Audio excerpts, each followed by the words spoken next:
Oh, ignore that. So on this channel, I often recommend movies that are underrated and underappreciated and underwatched. And on this list, I want to talk about 10 really good monster movies that have been misunderstood, that you've either missed or that are much better than you remember. And you can currently catch all of these on Hulu.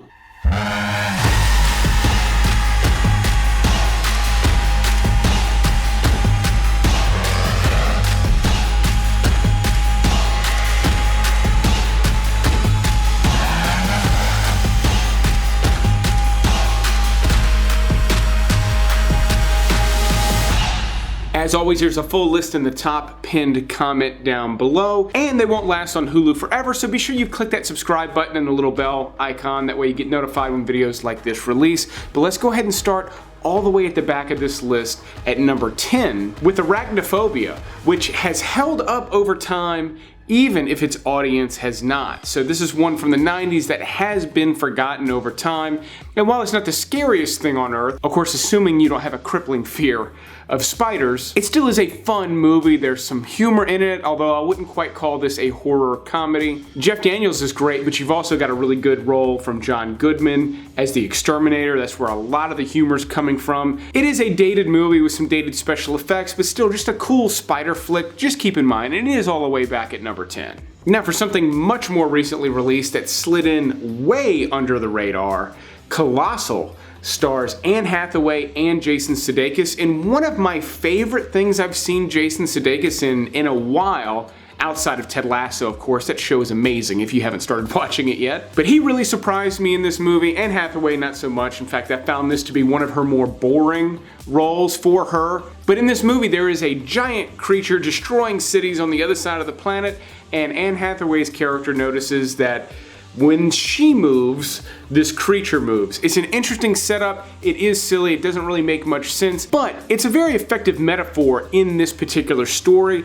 This is a smaller movie, small story. Even though you do get some really good shots of this giant monster destroying cities, that's not what the movie's about. It is very much more about these two characters and a lot of pain and struggle that they're dealing with. Colossal is also from the same director as Time Crimes, which I've praised and recommended multiple times lately. I don't think Colossal's nearly as good of a movie, but if you're interested in the setup here, this is a interesting watch. Hello? Randall, is that you? It's not funny, dude. Guys?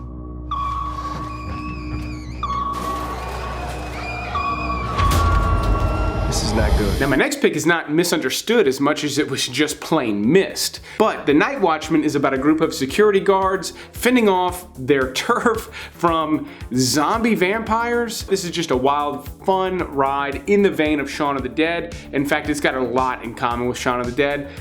Dare I call it a ripoff? Not quite. It's original and unique enough. The characters are all different, and the people in this movie are genuinely funny. That's what makes this movie work and why it's placed here, because honestly, movies like this are kind of a dime a dozen, and The Night Watchmen stands out amongst a pretty crowded field. Now, another somewhat recent release that I think was really unfairly dismissed from the get-go is Crawl. Now, the theme of this list is monster movies, and this is an excellent one where the monster is an alligator. Now, I think that's kind of where this movie lost people, is some of it feels very grounded and realistic, and a lot of it does not. And tonally, it could be a little bit confusing, so I say go into this one expecting kind of a wild monster movie that is far-fetched, but that's interesting and fun to watch. I saw it in the theater. I had a blast with this one. I did see some of the stuff coming.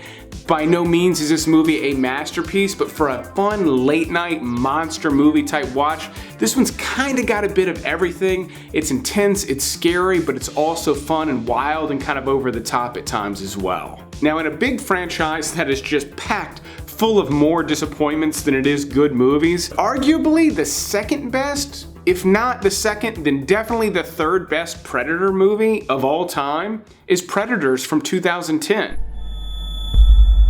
We're being hunted. What? This planet is a game preserve. We're the game.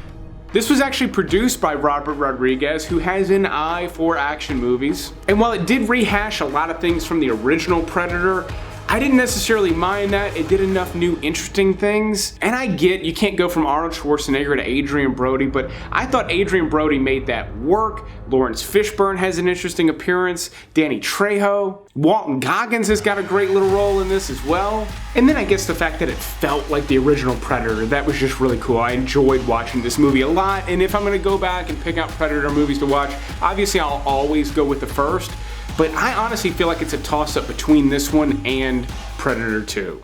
Now, for the same reason I love recommending movies that you likely have not seen, I love recommending today's sponsor, Universal Yums, because it's a snack delivery service that brings you really interesting snacks that you have definitely never tasted. Right now, when you go to the link in the description below, you can sign up for one of 3 different boxes at 3 different price points, and it will come to your house every single month, packed with snacks. And when I say snacks, I'm talking chips, crackers, cookies, cakes, candy, and each month, all of the snacks come from a different surprise country. You're not gonna know what country it is till it arrives, and it's always interesting, delicious stuff, and there's always 1 or 2 items in there that's really bizarre, that is unlike anything I've ever tasted before. And sometimes those weird things are tasty, and sometimes they're not, but they're always interesting. This is just a really fun thing to do. We look forward to the box coming in this house and make an event out of it. I like to pick out a movie that's from or takes place in the same country that the box is from, and then we sort of make a night of it. It's just a fun thing to do. And I do get the big box, and it's way more than my wife and I can even attempt to finish in one sitting. It usually takes at least 3 or 4, so you do get to stretch it out. It's well worth it. Again, go to the link in the description, sign up, see if you like it. You can cancel it anytime. But if you like interesting snacks as much as you like interesting movies, I think you're gonna have a ton of fun with your Universal Yums box. But let's move on with the top 5 movies on this list. She must forever feed on flesh to sustain the demon. Okay. She's eating boys. Don't you get it? The dance. It'll be like an all-you-can-eat buffet. Needy, I think you need help. So Jennifer's Body is an interesting pick because when this movie came out, there was a ton of buzz about it. It came out not long after the movie Juno, which may not seem significant, except they're both based on books written by Diablo Cody, and so there was a lot of buzz behind that. Megan Fox was a growing star, having been in the first couple of Transformers movies, so that was a big deal. There was just a lot of stuff going on around this movie, and there was a lot of hype, and unfortunately, all those expectations completely surpassed the potential of this story. Not only that, it was marketed completely wrong. They marketed it as this sexy, dark horror movie, which, yeah, those elements are in there, but this is a flat-out horror comedy. And if you go into it with the wrong idea, the tone seems odd, the sarcasm doesn't land, but if you go into it with the right frame of mind and look at it as a comedy movie, it is highly quotable, it's incredibly fun to watch, and it's very self-aware because it was well directed. I often recommend The Invitation, which has been on Netflix forever. I think it's actually gone now. But it's from the same director as that, so it does have a lot of clever elements that were easily missed the first time. But I think high expectations and incorrect expectations led this movie to just fall flat on its face, but it has been growing an audience over time, and I think that audience will continue to grow because it does deserve to be here right in the middle of this list. Now, as dark as that was, and honestly in a list full of movies that are just naturally dark, the darkest one has got to be 30 Days of Night. Board the windows. Try to hide. They're coming. They? Who are they?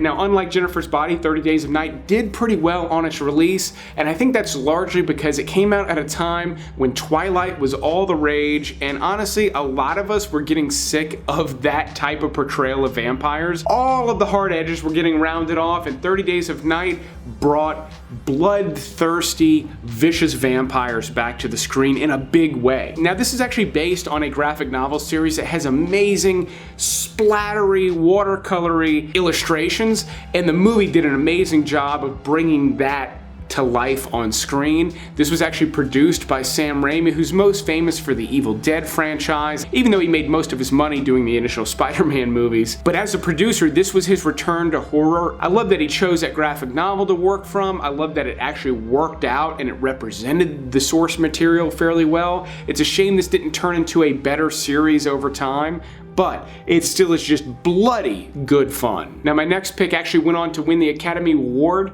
for Best Picture, but I think this movie is just as misunderstood by people who love it as it is by people who hate The Shape of Water. I think that Academy crowd maybe read a little too much into this movie, and the people who hated it felt like it was maybe too Oscar baity. However, as a big fan of Guillermo del Toro, while this isn't my favorite movie of his, I think it might be one of his best as a writer-director.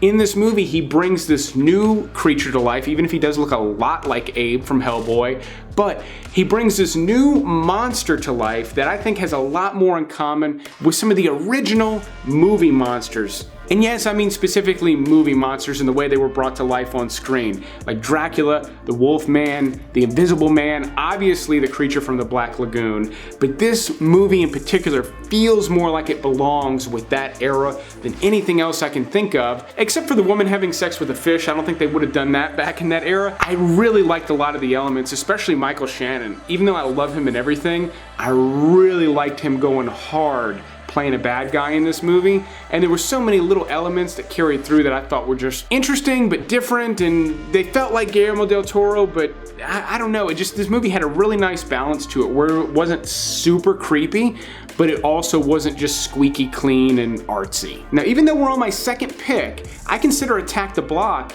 to be one of the most underappreciated movies of all time, certainly the most underappreciated on this list. Yo, check it. More what? Them things. Lovely fireworks. Nah, mate, it's an alien invasion. Of course it is. I'm killing them straight. Let's get tooled up, blood.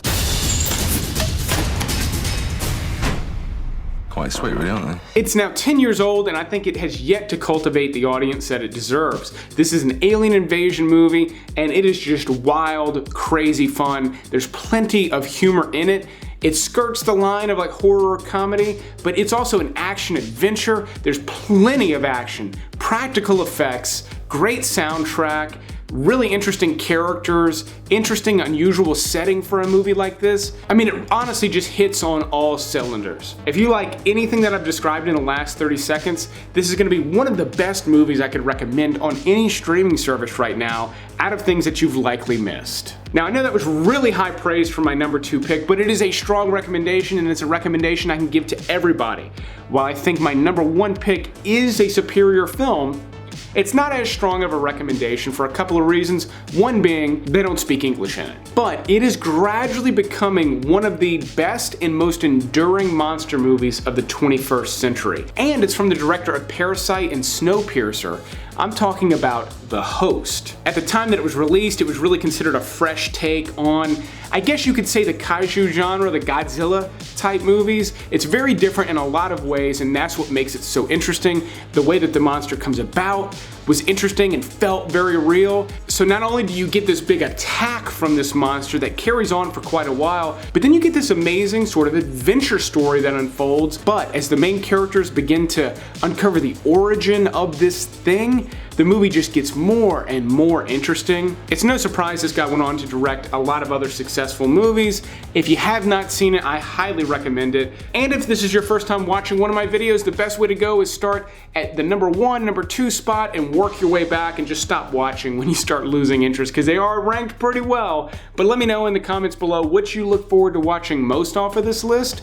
Also, help me thank the Patreon supporters in those comments down below. If you're interested in becoming a Patreon supporter, there's a link down there in the video description. There's also a link where you can become a channel member and get access to exclusive videos right here on YouTube. But I will keep making these videos as long as you keep watching them. Thanks for checking out this special monster episode, and you will see me on the next one.